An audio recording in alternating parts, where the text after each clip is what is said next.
Australia दौऱ्यातली कसोटी मालिका गमावल्यानंतर कर्णधार महेंद्रसिंग धोनीनं कसोटी क्रिकेटला अलविदा केलाय। रांचीसारख्या छोट्या शहरातून आलेल्या धोनीनं भारतीय क्रिकेटमधील सगळ्यात यशस्वी कर्णधार म्हणून नाव कमावलं। धोनीच्या आत्तापर्यंतच्या प्रवासावर एक नजर टाकूया।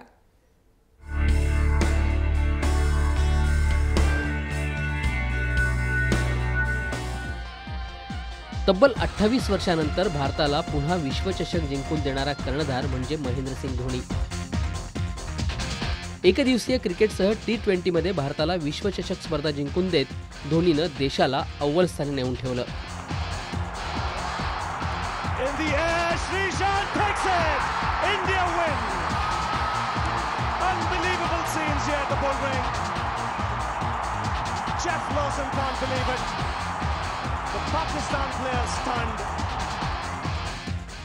धोनीचा जन्म झारखंडच्या रांची जिल्ह्यातला। लहानपणापासूनच खेळाची आवड असलेला धोनी शाळेत फुटबॉल आणि बॅडमिंटन खेळायचा। धोनी त्याच्या संघासाठी गोलकीपिंग करायचा। त्यावेळी त्याच्या फुटबॉल कोचनं त्याला क्रिकेट खेळायला पाठवलं। धोनीला क्रिकेट खेळायला आवडत नव्हतं, पण तो विकेट कीपिंग चांगली करायचा, त्यामुळे धोनीला संघात स्थान दिलं गेलं। क्लब क्रिकेटच्या कामगिरीवर धोनीची निवड विनू मंकड ट्रॉफीसाठी झाली। त्यानंतर धोनीनं क्रिकेटची निवड केली आणि भारतीय रेल्वेमध्ये तो TC म्हणून नोकरीलाही लागला। 1999-2000च्या रणजी ट्रॉफीत धोनी बिहारकडून सहभागी झाला होता। त्या मालिकेत त्यानं 5 सामन्यांमध्ये 283 धावा फटकावल्या। या स्पर्धेनंतर धोनीनं मागे वळून पाहिलंच नाही। देवधर ट्रॉफी, दुलीप ट्रॉफी यासारख्या स्पर्धांमध्ये त्याची कामगिरी बहरत गेली। भारतीय संघात धोनीची निवड विकेटकीपर म्हणूनच झाली। 2000 साली राहुल द्रविडनं विकेट कीपिंग करण्यास नकार दिल्यानं धोनीला आयती संधी मिळाली आणि निवड समितीनं धोनीची बांगलादेश दौऱ्यासाठी निवड केली। धोनीसाठी त्याचा पहिला एकदिवसीय सामना निराशाजनक ठरला। पहिल्याच सामन्यात तो 0वर बाद झाला। तरीही त्याची निवड पाकिस्तान विरुद्धच्या एकदिवसीय मालिकेसाठी झाली। पाकिस्तान विरुद्ध दुसऱ्या सामन्यात धोनीनं 123 चेंडूत 148 धावा काढल्या। या कामगिरीमुळे धोनीचं एकदिवसीय संघातलं स्थान पक्क झालं।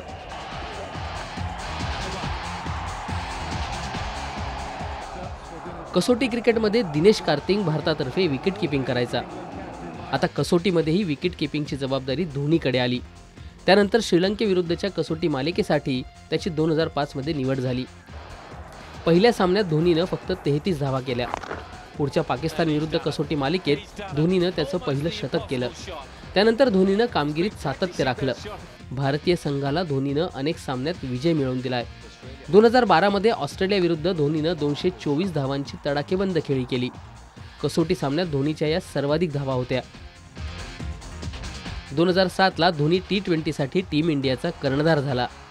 त्यानंतर त्यानं सप्टेंबरमध्ये T20 वर्ल्ड कप देशाला जिंकून दिला। मग धोनीच्या हाती एकदिवसीय क्रिकेटचीही सूत्र आली।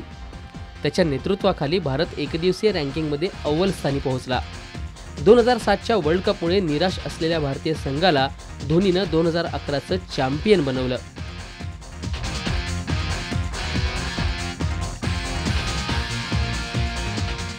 चा वर्ल्ड कप जिंकला गेल्यामुळे भारतीय टीममध्ये चैतन्य आलं आणि धोनीनं 2011 मध्ये भारतीय टीमला पुन्हा एकदा वर्ल्ड चॅम्पियन बनवलं। नागपूरच्या कसोटी सामन्यात अनिल कुंबळे जखमी झाल्यावर धोनीवर कर्णधार पदाची जबाबदारी आली। पुढे स्लो ओव्हर रेटमुळे श्रीलंकेविरुद्धच्या एकदिवसीय सामन्यात धोनीला निलंबित करण्यात आलं। तर ऑस्ट्रेलियामध्ये ॲडलेड कसोटी सामना धोनी स्लो ओव्हर रेटमुळे खेळू शकला नाही। ब्युरो रिपोर्ट, जय महाराष्ट्र।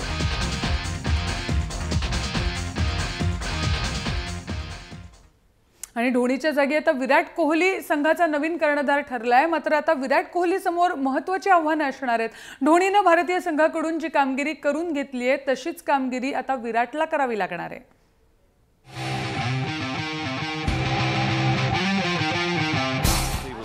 मैदानावर फिल्डिंग सेट करणे, बॉलरला योग्य दिशेने बॉलिंग करण्याचे सल्ले देणे, कोणता बॉलर आपल्याला विकेट्स मिळवून देऊ शकतो, हे सगळे निर्णय कर्णधाराला मैदानावर घ्यावे लागतात। सामना सुरू असताना कर्णधार काही महत्त्वाचे निर्णय घेण्याआधी संघात असलेल्या अनुभवी खेळाडूंशी चर्चा करतो। सौरव गांगुली कर्णधार असताना तो कुंबळे, सचिन आदी अनुभवी खेळाडूंचा सल्ला घ्यायचा। हीच गोष्ट राहुल द्रविडची होती। कुंबळे, सचिन, गांगुली, लक्ष्मण यांनी द्रविडला अनेकदा महत्त्वाचे सल्ले दिलेत आणि आपण सामने जिंकलोय। अनुभवी खेळाडू हा नेहमीच महत्त्वाचा ठरतो. धोनीच्या नेतृत्वाखाली सचिन, द्रविड, लक्ष्मण अनेक सामने खेळलेत. मैदानावर अनुभवी खेळाडूंची साथ असली की कर्णधाराला संघ सांभाळणं सोपं जातं. धोनीनं आता कसोटी सामन्यातून निवृत्ती घेतली आहे आणि टीम इंडियाच्या कर्णधार पदाची जबाबदारी आली आहे ती विराट कोहलीवर. विराट आतापर्यंत 32 कसोटी सामने खेळलाय, तर विराट संघात सर्वाधिक कसोटी सामने खेळण्याचा अनुभव गोलंदाज ईशांत शर्माकडे आहे. ईशानने 61 कसोटी सामने खेळलेत, तर फलंदाज मुरली विजय 30 कसोटी सामने खेळलाय. सलामीवीर चेतेश्वर पुजाराकडे 27 तर सुरेश रैनाकडे फक्त 13 कसोटी सामन्यांचा अनुभव आहे. शिखर धवन 12 सामने खेळलाय, तर गोलंदाज मोहम्मद शामीच्या नावावर फक्त 11 कसोटी सामने आहेत. असा अननुभवी भारतीय संघ कसोटी कसा जिंकणार असा प्रश्न उपस्थित होतोय. आपण परदेशात काही सामने खेळतो. परदेशात मैदानावरचा अंदाज फक्त अनुभवानच येतो. भारतीय संघात सध्या याचीच कमतरता आहे. दरम्यान मोठी कामगिरी केलेल्या अनुभवी गौतम गंभीर, वीरेंद्र सेहवाग, युवराज सिंग, झहीर खान आदींना बीसीसीआयनं मैदानाबाहेर बसवलंय.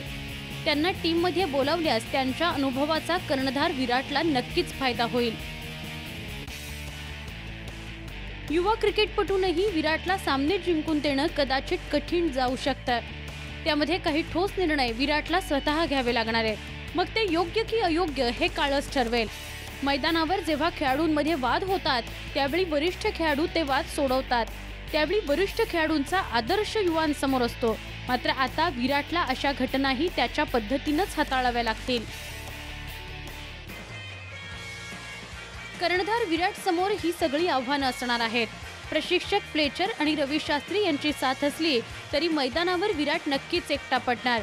या युवा संघासह विराट भारतीय संघाला कसोटी क्रिकेटमध्ये कसा अव्वल करणार यावर सगळ्यांचं लक्ष आहे. ब्युरो रिपोर्ट, जय महाराष्ट्र. धोनीची भारतीय संघात निवड झाली ती विकेट कीपर म्हणून. 7 वर्षांपूर्वी धोनीनं भारतासाठी उत्तम विकेट किपिंग केली. मात्र आता निवृत्ती घेतल्यावर भारतीय संघानं कर्णधारासह फलंदाज आणि विकेट कीपर गमावलाय. धोनीची जागा आता युवा वृद्धिमान सहाला पूर्ण करायची आहे. रणजी ट्रॉफीमध्ये विकेट किपिंग करणारा वृद्धिमान सहा आता भारतीय संघाचा विकेट कीपर ठरणार आहे. धोनीसारखी विकेट किपिंग 6 कसोटी सामन्यात संघासाठी चांगली कामगिरी सुद्धा करावी लागणार आहे. हे महत्त्वाचं आव्हान वृद्धिमान सहा समोर असणार आहे. महेंद्रसिंग धोनी हा भारताचा सर्वात सक्सेसफुल विकेटकीपर, सर्वात सक्सेसफुल विकेटकीपर बॅट्समन, सर्वात सक्सेसफुल कॅप्टन या सर्व गोष्टींचा विचार पाहता महेंद्रसिंग धोनीच्या शरीरावर गेल्या 10 वर्षात जे अत्याचार इन रिअल सेन्स जे झालेले आहेत त्याची कल्पना आपल्याला विशेष नाही आहे. महेंद्रसिंग धोनीच्या डाव्या हाताची 2 बोटं 2 वेगवेगळ्या बाजूला कधी तुटून पडतील अशी अवस्था आहे, हे मी पाहिलेलं आहे.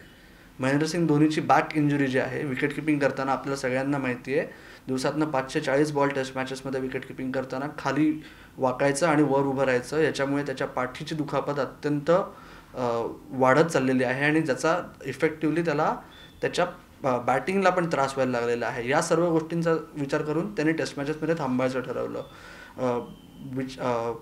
दुसरा जो मुद्दा तुम्ही आत्ता उद्भवला की वृद्धिमान सहाचा, आज महेंद्रसिंग धोनीच नाही, तुम्ही नाही, मी नाही, ज्या लोकांनी डोमेस्टिक क्रिकेट पाहिलेलं आहे, भारतीय क्रिकेट फॉलो करतात, त्या सर्व लोकांचं एकच मत आहे, आज जर भारतात एक विकेट कीपर असा असेल की पैसे देऊन त्याची विकेट किपिंग बघायला जावं तर तो वृद्धिमान साहा आहे. महेंद्रसिंग धोनी याची जी अष्टपैलू पर्सनॅलिटी होती ऑन फील्ड, त्याच्यामुळे वृद्धिमान साहा हा आत्तापर्यंत फक्त 3 किंवा 4 टेस्ट मॅच असेल आणि तेवढ्याच वनडेज खेळू शकला असेल. परंतु जर महेंद्रसिंग धोनी आज नसता तर वृद्धिमान साहा गेल्या 10 वर्षात 80 टेस्ट मॅचेस खेळू शकला असता असं जाणकारांचं मत आहे. आणि यानंतर वीकेंड खेळ्यामध्ये इथेच थांबतोय, पण तुम्ही पाहत रहा जय महाराष्ट्र, थेट अचूक बिनधास्त.